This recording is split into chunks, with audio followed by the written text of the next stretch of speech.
তিরমিজি শরীফের 1159 নম্বর হাদিস। عن أبي هريرة رضي الله تعالى عنه عن النبي صلى الله عليه وسلم قال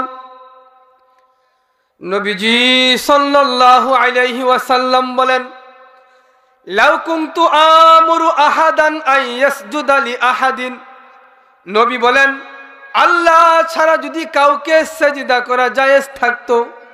বলেন তো কাকে ছাড়া? আল্লাহ ছাড়া। নবী বলেন আল্লাহ ছাড়া যদি কাউকে সেজদা করা জায়েজ থাকতো, নবীজি বলেন লা আমারতুল মারআতা আন তাসজুদা লি যাওজিহা, তাহলে আমি নবী প্রত্যেকটা বিবিকে হুকুম করতাম তার স্বামীর পায়ে সেজদা করার জন্য। সুবহানাল্লাহ। মা শুনছেন আপনার স্বামীর মর্যাদা আর সম্মান কত বেশি?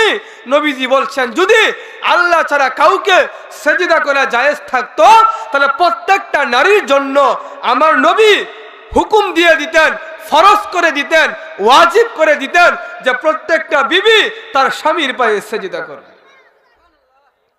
তাহলে স্বামীর সম্মান আর ইজ্জত একজন বিবির কাছে কি পরিমাণ।